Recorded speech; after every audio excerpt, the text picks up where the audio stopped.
Alright, what is up everybody? It's your boy Rot Rice coming at you live with another daily video. If you follow me on Snapchat, you know a lot of cool stuff has been going on lately, and I've been experiencing, a ton of different stuff with my life and my spiritual journey.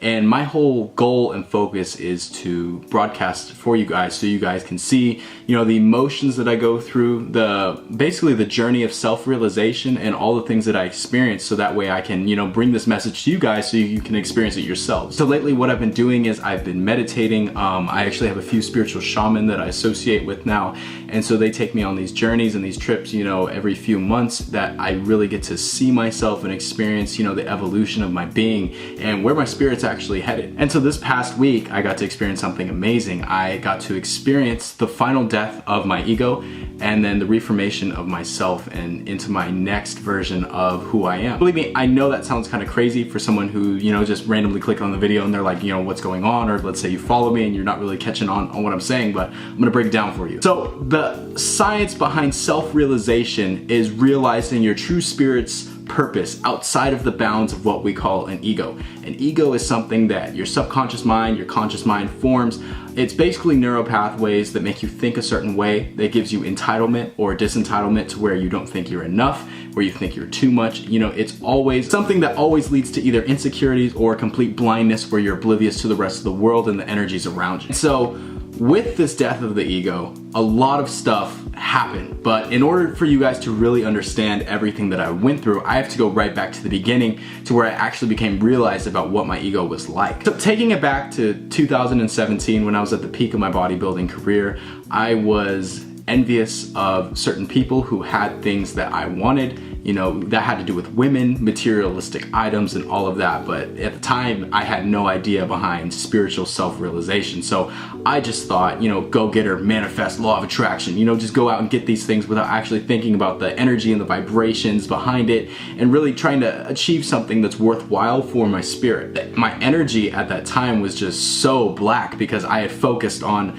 getting the best body to pick up a bunch of chicks. I focused on making as much money as I can to get the best car to show everyone that I'm better than them. That was my exact mindset. And so that was me living in pure, oblivious ego. And I had no idea that I was even living that way because I thought that was actually myself. And I think even you watching this, you guys can know that the way that you act at certain periods of time, you always have that insecure feeling of, this isn't me, this isn't me. And so personally, I had always felt discontent. When I was going to bed at night, I would always think, is this life really for me? Oh, I made X amount of money. Oh, I'm cutting and I'm looking great. My body's looking in the best shape possible. But something was still missing. And what was it? I never had that. I never really came up with an answer to that question because I didn't know. And so as time went on, I had gone to college, and when I first went there, I had this idea that I was gonna, be in a mentally stimulating environment where I was gonna take my business to the next level. I was gonna be able to experience love on different occasions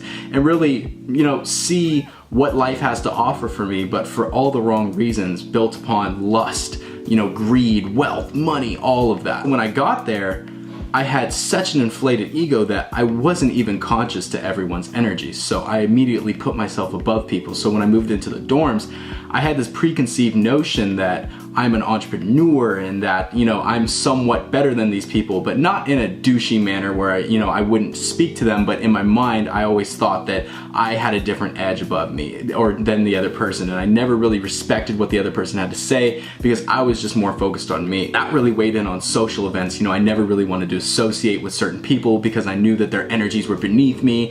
And I never really wanted to do anything with anyone because I thought no one really matched my level of energy. Or better words, no one really matched my ambition. So back to the discontentment, it never faded away. No matter how much money I made, no matter how big I got or how many accomplishments I made, it was never filled. That hole, that void, everything that I felt, nothing had ever resolved it. I had no sort of resolve in my life, and I always kept asking myself, I'd get out of the shower and I would just sit there feeling so shitty, and I'd be like, who the fuck am I? Who am I? And I'd just sit in the mirror and I'd be like, fuck, I hate myself. I would always say that 24/7. But on my social media, everyone was thinking, oh wow, Robbie's living the life, you know, oh, he moved to Silicon Valley, he's doing this, that, and the other. And I loved it. My ego loved the idea of people praising me, but my ego prevented me from seeing the energies behind these people so I can truly appreciate them. The like fueled every bit of my life. The comment, oh my gosh, I would freak out every time I reached, you know, X amount of comments, because I'm like, oh great, you know, this post is amazing. It really kind of horrifying, because you have to think, you know, this is what the norms of society are living like, where we're based upon this social media oppression, where we're, you know, conveying the idea that we are significant based upon the X amount of likes and engagement our posts receive, and I being one of them. I had spent, you know, over 2 years overindulged in this. I kept on asking myself, who am I, who am I, who am I? And I had never found out why until I really started to take upon meditation. I mean, I tried therapy, I tried hypnosis, and nothing had seemed to work. And then I had met somebody, a spiritual person who, you know, is a great friend of mine, and they had mentioned, you know, Rob, why don't you give meditation a try? And why don't you really sit down and ask yourself who you are? For a few months, I thought, complete bullshit. I'm not gonna give meditation a try. You know, I've taken a yoga class before. I didn't feel any spiritual energy. I didn't enter any realm. I thought it was complete BS. So I kind of put it to the side, and I just kept living my life, posting on Instagram, really knowing myself, and just kind of living day in, day out, chasing chicks, chasing money, and just living in this oblivious ball of just irrelevancy. When I officially hit rock bottom was when I first blew my trading account, and so I lost quite a bit of money. So I figured, you know what, let's just give meditation a try and let's do it. And honestly, it was mind-blowing what my first session was like, because I had no idea what I was getting myself into. I had locked myself into a room for 3 days. I had, you know, minimal amounts of food and water in me, and I sat there and I got into such a deep trance. I had entered virtually another realm, and this is not an exaggeration. This is exactly what I had gone through. I entered something that is not of this world. And inside this dimension, I was able to find myself, and I saw my higher being, and it was sitting there, and it looked so discontent with me, and I had said, who are you? And it just looked at me, and I immediately knew that it was me, but it was my higher self. It was a better version of who I am right now. And I immediately felt this want, this need to become like them. And I was like, how do I become like you? And this was all speaking through vibration. And it just looked at me, and I immediately felt this rush, this tingle of just darkness and sadness, because I had realized how I had been living my life. All of those moments where I had, you know, disconnected with other people's energies, where I had put myself above other people, where I had not paid attention to my spiritual self and expression of love, I felt all of those emotions, and I had realized and I identified what my ego actually was. And this beautiful being, it was completely detached from ego. It did not resemble the person that I was at the time. And I immediately felt so guilty. I apologized to it, and it just looked at me. It didn't accept my apology. It just looked with pure optimism of, you can. And that's the message that I got from my first meditation. And so when I came out of my trance, I had broken down, I had cried, and I'm not saying that this was a fast process. I didn't immediately just think, okay, cool, let's kill the ego and let's become our higher self. That's not the case, not even what had gone down. I actually spent the next 3 months in the darkest form of depression that I've ever been in, because I had realized how shitty of a human being I was, and how I kind of questioned, did I even deserve to be alive? Because where is my worth? Where is my expression of love? I'm not loving anyone, I'm only loving myself. And it's so wrong, because I've pushed away all of these people. You know, I have no friends because I have such an image behind being an entrepreneur that I thought hanging out with non-entrepreneurs would lower my status in the eyes of Snapchat. I began to resent Snapchat, I began to hate it, but I still kept posting it because they make Snapchat so fucking addicting. And Instagram same goes for that as well. I was constantly posting to my story, trying to always convey this message of, I'm up reading books. I was not necessarily reading these books. I would get the books and post the pictures of it. And I have no shame in saying that and coming on here, because it's great to reflect on yourself. So when I'm able to look back at it, I kind of laugh at how I used to act. But I would post these books, I would, you know, hang out with my friends who drive exotic cars. I would always post it on there and show people, you know, this is the 1%, blah, blah, blah. Try to make people feel shitty about themselves and really try to give me praise where they say, oh, I wish I could do that. I'd be like, yeah.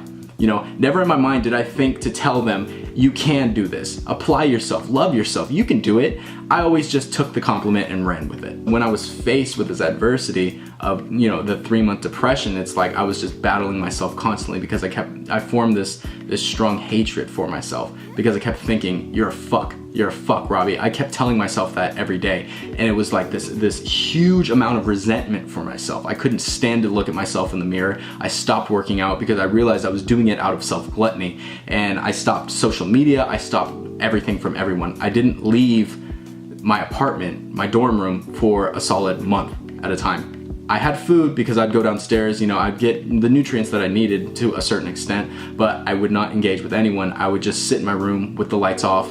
I wouldn't go to class. I wouldn't engage with anything. I just sat there in self-hatred and wallowing in pity. I think everyone kind of has to go through that because that's the start of the death of your ego. It's the resentment towards it because it was so comfortable before. I like to think of the analogy that it's kind of like a blanket, when you're laying in bed at night and you wake up and you don't want to get out of bed because it's just so comfortable. You've spent years in this bed and you just don't want to get out. And so with your ego, it's so warm and so comfortable. Nothing can hurt you when you're living in a world of ego because in your eyes, you're the best person for all the wrong reasons and you don't even know that the reasons are wrong. So it's a shame, but I mean, to experience that and then to experience the disgust towards it is also a blessing because then you're able to realize, oh my gosh, this is how I should have been treating people. But then there's a flip side to this. This is how I should have been treating people, focusing on the past. That's not focused on proactivity. That's me reacting to a situation. That's not me being a creator. That's not me innovating a new way for me to begin a new life. I wasn't thinking that at the time. I was just thinking resentment and disgust for myself, when in reality, I just needed to face acceptance and move on. I turned towards finding drugs. I turned toward finding these substances that would try to make me feel better so that I could increase my self-image, and it never really seemed to work. It's like I would smoke a ridiculous amount of pot and then I would somewhat feel better about myself, but as the come down came, I would just feel shitty again because I'd be like, oh no, I'm back. I'd look in the mirror and I'd be like, who are you? I have no friends here. There's no one around me. What's the point of being a human being? What's the point of even being a bodybuilder if no one fucking loves you? That's what I would ask myself every day, and it's so wrong because it's such a waste of time because you're not focused on the positive. You need to look at yourself as the problem. I think really that's one of the keys to life, is not just looking at the problems and blaming them, but looking at yourself as the problem and how you can fix that, how you can enhance your current being into being the solution that you're looking for. Because in my mind, I was looking for someone to come in and accept me. I was always looking for love because I couldn't find it. And I was always blaming people. Oh, no one understands me. No one gets this. No one gets that. I wanted friends. I wanted love. I wanted all of these things. And my ego was pushing it away. And now that I'd realized that I'd pushed so many people away because of it, I had felt like I had blown it. Like life was over. That no one wanted to be my friend and no one wanted to be near me. But in reality, I was locking myself away from everyone, wallowing in my self-pity for months on end. And so what I had to do was take myself out of that situation, shake myself up, and go outside and express your love for other people, embrace other people's talents, their flaws and everything, and tell them how much you appreciate them. That sounds like a much better solution than just sitting around telling yourself how much you dislike yourself. And so, long story short, I really came to the realization that I needed to enhance myself. I needed to improve my love. I needed to express myself. So as I went out into the world, I realized the world isn't as accepting as I thought it would be. I'd go up to complete strangers and try to just give them complete praise and just optimal, compliments, and no one really seemed to accept it. They just kind of looked at me funny because it's very rare to find self-realized people, not knocking anyone, everyone's beautiful, but it's rare to find self-realized people that are able to receive the energy that you're giving to them and reciprocate it and bring it right back. So it was just here to here. And I was like, oh no, the world is so dark. So now I had a perception of love and how I needed to spread it to a world that's unreceiving and doesn't want it. This time I was living completely without ego. I had turned into a complete hippie. I didn't care about the Louis Vuitton belt anymore. I didn't care about driving the Porsche. I cared more about being a human, walking around and engaging with other human beings. But here's the thing, these other beings weren't human at all. They were social zombies. They were oblivious to the world. And so when that perception came in, I again fell into another dark depression where it was like, the world isn't ready to accept this form of love. I had no idea that everyone was so antisocial, everyone was so invested into their phones, just similar to how I was, because their ego had made them think this thought of insignificancy and how they are not relevant to society and how they are just pawns basically. They're not key players, they're not sharks. And these are all limiting beliefs. No one is limited to that, but the mind is so complex that it builds these blockages inside of your mind to limit you from doing certain things because it doesn't like discomfort. And so that's where the ego comes into play. The ego can either deflate you or overly inflate you to where you're doing something to where you're not focused on something. So if you're afraid of love, you're going to be more focused on self-image and getting praise from other people than actually distributing love yourself, because your body doesn't know how it's going to react to, you know, handling that level of dopamine and serotonin and really giving it to other people. I had broken down. You know, I discovered what ego truly was, and I tried to resolve it, live a life without any ego, and yet I was still empty. I was still searching for something to, you know, pop out and really give me the answers to life. I was looking for the shortcut. I was looking for, you know, Google to come in and just basically explain it all to me, and then I could feel better. So fast forward 6 months to right now, and what I'm going through and how I experience life and how I've basically changed my perception and truly found happiness in my life and where I'm headed, my journey, my spirit, all of that. So to make things more easy to understand and easy to grasp, it is so great to live with ego in your life. Your ego is your protector, and you don't want to diminish it. So my idea was killing my ego. I wanted to kill it. After I exposed it, I want to kill it and I want to end it. You have to remember that the ego is part of yourself. It's a part of your subconscious and conscious mind. It is a formation of who you are. Yes, there are limiting beliefs that come with it, and you can easily destroy those, but you always want to keep your ego intact. So when I was telling myself that, you know, I hated who I was, that wasn't affirming anything. That wasn't leading me on to the next level of self-acceptance and self-realization. It was doing nothing of that sort. So I had to look at it. The ego is always going to be there. It's either going to be very minuscule or very large and complex, and you get to decide of how your ego is going to act. You get to decide how you see yourself, and you get to decide the love that you distribute. On this previous journey that I went on, you know, with a few of my shaman, and I really got to experience something new in life, is I got to discover what my ego truly wanted. I got to go face to face with it, you know, through various forms of meditation and other spiritual, you know, expertise that I had gone through.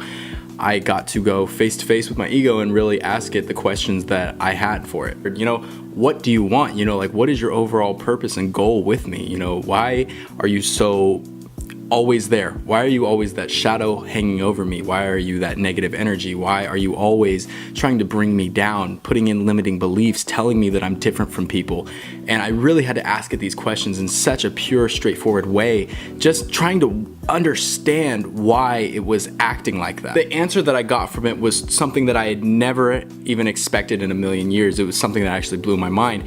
It says, I truly just want to express myself. And it didn't necessarily just say it through these words, but it said it through frequency, vibration. And if you're big in the meditative community, you know that you speak through vibration. And so I immediately felt that, and I understood the emotions that it wants to express itself. And I think that applies to everyone, that your ego is not the enemy. Your ego, yes, it may set up limiting beliefs, but you get the power of choice. You get to choose whether those beliefs are relevant or irrelevant, and you keep moving forward with that. And your ego is actually your friend because it's your protector. Certainly, your ego just wants to express itself. It wants to express every bit of emotion that it has. So it wants to feel significant in your life, and it wants to feel wanted. It wants you to go out and communicate with people, spread love and not hate, and really preach your true innermost self. But it doesn't know how to describe itself because you put so many complex thoughts in its minds of negativity. When you're polluting your mind with, you know, digital media and just scrolling and feeding yourself with irrelevant information, that's what the ego takes the form of, because the mind is going to mold itself to what you think about.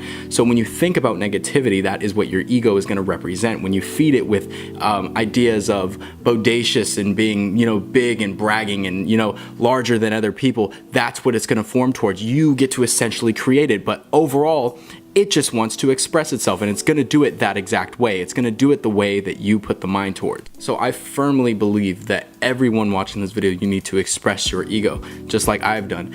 I've learned to really accept it. I've learned to go out into, you know, social settings and situations and really just embrace the love of everyone else, because my ideal for life, my message, my goal, my whole memo is preservation of peace in the ideal world, bringing as much peace as I can, really spreading love and my energy everywhere to everyone, and not, you know, diminishing anyone's beliefs, not making anyone feel so belittled by any exponential, you know, amount of success or anything like that. Just simply being what we're meant to be, human beings, appreciating nature, appreciating one another, and really spreading that love. That is what I have essentially, you know, these past few weeks have formed my ego into, and it's been night and day, because now I feel that hole is filled. It's no longer wondering and questioning things, because I let my ego out. When I, you know, leave the house, when I'm finished with my work for the day and I go out to express myself, you know, when I make these videos and I really let my ego come out, and I, you know, I speak without even having any fear about what other people's opinions are going to be, that's when I'm at my high. You know, every day I'm experiencing these highs because my ego is soaring, because I'm able to spread the love. I'm able to spread the messages that I want to do. And yours may not even be in that way. Yours may be through painting. Yours can be through speaking. It can be through anything that you want it to be. Just make sure that you're expressing yourself, because the more that you express yourself and the more that you do it with love and spreading love, the more your ego is going to be formed towards something more pure, which I think is the base of all human beings and what we're really trying to grow towards. You know, everyone says God is love. You know, and I'm not going to get too deep into, you know, religion or anything, but I firmly believe that, you know, love is the base and the core of the universe, and we can get closer to this ideal form of love by simply being who we're meant to be and embracing our egos. I hope you guys enjoyed this video. I really hope that, you know, people watching this found resolve for whatever they're experiencing. You know, if you're going through something right now where you feel incomplete or you feel irrelevant in the world, that's not the case. You just need to go and find out who you actually are. Ask yourself. You know, it's kind of frowned upon to meditate now in today's society. It's kind of not cool. You know, not a lot of people do it, and I wish a lot of people would, because you're able to see yourself from a third eye point of view, and it's very beneficial because you can finally find out, you know, what you're seeking for. You know, how do I want to express myself? That's how you know, that's the initial question you want to ask yourself, and you're able to reflect on, you know, is my ego present? You know, am I setting up limiting beliefs, or am I belittling other people to make myself feel superior? And by asking these questions, you're not going to diminish your own character, you're actually going to improve it, because once you have the cold hard facts about yourself, that's where improvement starts. That's where self-development and self-awareness really come in. So I really hope that you guys got this message and that you guys really enjoyed it. Be sure to tune in tomorrow for another daily video. We're going to be talking about a lot of cool stuff on this channel. I'm really glad to be bringing you guys this type of content. I really feel like, you know, everyone is going to enjoy it. And so with that being said, please make sure to like, share, and subscribe. And I appreciate you guys all so much, and have an amazing day. Team Raw Rice, baby. We the nation. Ha!